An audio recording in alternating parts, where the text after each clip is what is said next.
Сәлеметсіңдер ме, оқушылар? Бүгінгі біздің өтетін тақырыбымыз бірінші тарау қалың елім қазағым тарауы, сабақтың тақырыбы Абай Құнанбайұлы сегіз аяқ өлеңі. Оқу мақсаты әдеби шығармаға сюжеттік композициялық талдау жасау арқылы идеялық мазмұнын түсіну. Екінші, автор бейнесінің шығармадағы белгілі бір оқиғадағы көрінісін анықтау. Күтілетін нәтиже Абай Құнанбайұлы сегіз аяқ өлеңіне әдеби талдау жасау арқылы идеялық мазмұнын түсінеді. Сегіз аяқ өлеңінен автор бейнесін анықтайды. Ең алдымен ғылыми пікірге назар аударайық. Мұхтар Әуезов сегіз аяқ, сегіз жолды сол уақытта орыс, батыс әдебиетінде болмаған жаңалық. Мұнда көп нәрсені айтады. Әрбір шумағы бір түйінді пікірге айналып отырады. Абайда жалғыздың үні ең алғаш осы өлеңде айтылады. Бұл жалғыздық дарашылдық емес, заманнан ерте туған озық ойлы жалғыздық трагедиясы. Сегіз аяқ қазақ өлеңінде Абай қосқан шумақтың үлгісі. Абайдың сегіз аяқ атты өлеңінің әр шумағы сегіз жолдан тұрады. Өлеңнің ырғақты құрылысы өзгеше өрнектелген. Сегіз аяқта алдыңғы 6 тармақ тез есебінде келеді де, соңғы 2 тармаққа ақынды ғой қорытындыланады. Бұл өлең түрі қазақ поэзиясында оқшау тұрған туынды. Сегіз аяқтың өлшемін, шумақтың өрнегін Шәкәрім, Ахмет Байтұрсынов, тағы басқа ақындар өз өлеңдерінде қолданған. Сегіз аяқтың өлеңі сендердің кітаптарыңда берілген 19 бет, 20 бет, 21 бетке назар аударсаңдар, сегіз аяқ өлеңінің мәтіні беріледі. 22 бетте кітапта қарапайымнан күрделіге қарай бірнеше сұрақтар берілген.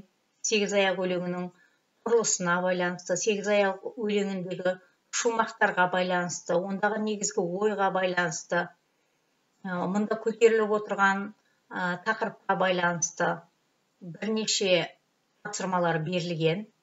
Бұндағы сұраққа жауап беріп, білімдеріңді тереңдетіңдер. Енді осы Абайдың сегіз аяқ өлеңін тыңдайық деп отырмыз. Абайдың сегіз аяқ өлеңін Еркін Шүкман, Ерлан Рысқалиұлы, Алтынай Жорабаева орындайды. Еркін Шүкман мен Ерлан Рысқали Шығыс Қазақстан облысының тумалары, қазақтың дәстүрлі және халық әндерін, Абай әндерін кеңінен насихаттап жүрген дарынды әншілер. Қазір Шығыс Қазақстан Шұбартау ауданының тумасы Ерлан Рысқалидың орындауында Абайдың әні сегіз аяғын тыңдайық.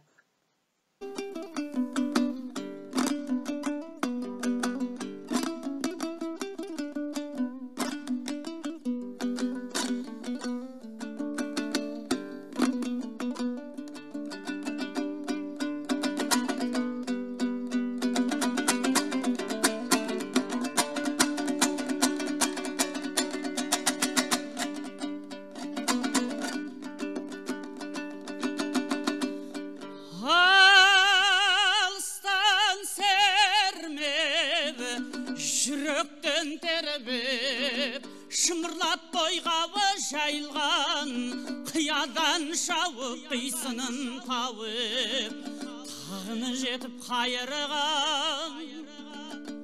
Толғау 90 қызыл тел, сөйлеймін десең өзің біл. Өткірдің жазы, кестенің бізі, өрнегін сенде сала алмас, білгенге маржан білмеске арзан, надандар бара алмас. Қиналма бекер тілмен жақ, көңілсіз қола ғой қола.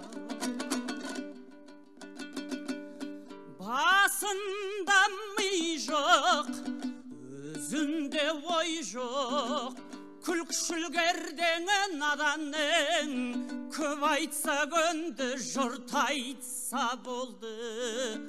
Әдеті надан адамның, бойда қайрат ойда көз, болмаған соң айтпа сөз.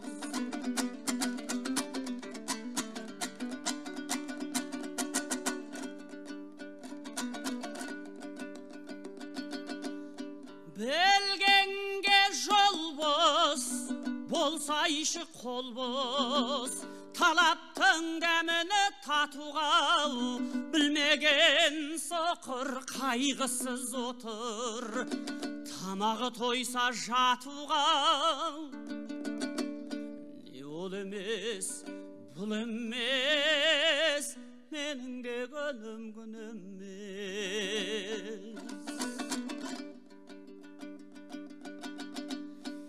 Егеннің ебін, сауданың тегін, үйреніп ойланы мал ізде, адам болмал тап, адал болбай тап. Қуансаң қуан сол кезде,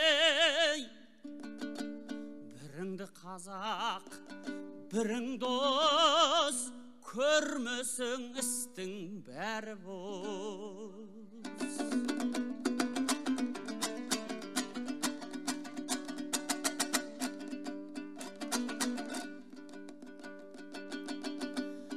Қайнайды қанның, ашиды жаның, мінездерін көргендей, жігерлен сәлкін ғайраттан бекін, деп насихат бергендей. Ұятсыз арсыз салтынан, қалғып та кетер артынан.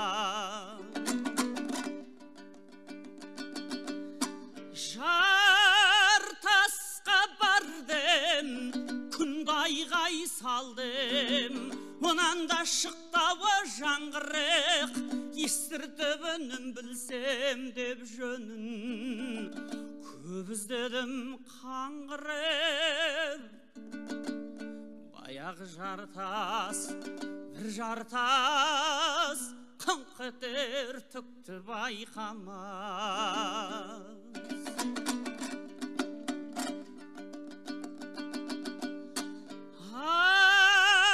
Атадан алтау, анадан төртеу, жалғыздық көрер жерім жоқ, ағайын бек көп айтамын ептеп, сөзімді ұғар елім жоқ. Моласындай бақсының, жалғыз қалдым тапшының. Моласындай бақсының, жалғыз қалдым тапшының.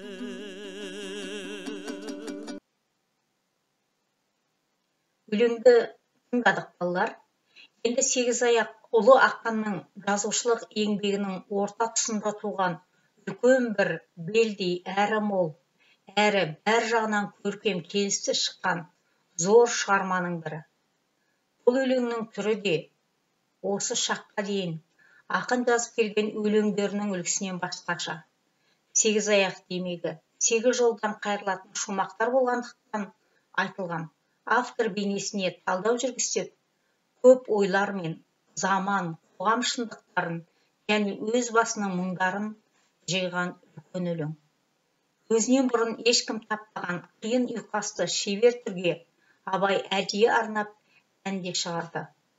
Бұл да өлеңнің мазмұны мен мақсатына ақынның ерекше зер салғанын көрсетеді.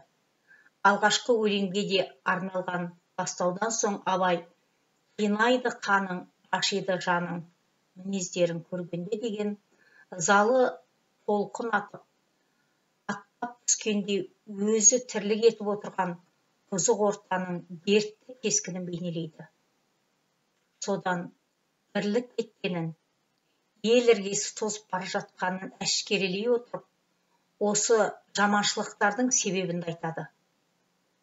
Тамағы тоқтық, жұмысы жоқтық аздырар адам баласын деп, жеке адам үшін, тұтас қауым, халық үшін де ең қадірлі, қажетсіз еңбек екенін айтады. Сегіз аяқтың ішінде Абай әр жерінде өз күйігін қосып отырады. Ауырмай тәнім, ауырды жаным, қаңғыртты қысты басымды деп өз ішіндегі ой толқыны, у толқыны екенін танытады. Бірақ бұл қасиетті уайым жеке бастың сыры емес. Мақсұт алыс, өмір шақ деумен Абай халық үшін қамырықшы етін танытады. Кері байланыстың тапсырмасы 14 бет 6 тапсырма өлеңнің тақырыбы мен идеясына зер сала отырып, біздің қоғам болашақтың қоғамы тақырыбында шығарма жазыңдар.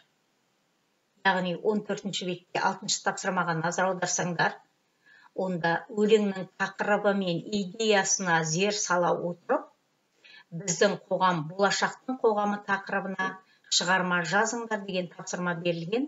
Осы тапсырма кері байланыстың тапсырмасы. Енді кері байланыстың тапсырмасын орындағаннан кейін күнделік кезет немесе электронды почта немесе телеграм каналындағы номерді жазып қойдым балалар. Осыған сендер хабарласасыңдар. Кері байланыстың тапсырмасын күнделік кезетке жүктейсіңдер. Кері байланыстың тапсырмасы түсінікті деп ойлаймын. 14 беттегі 6 тапсырма, онда біздің қоғам болашақтың қоғамы деген тақырыпқа шағын шығарма жазасыңдар. Сабақ аяқталды балалар, сау саламатта болыңдар.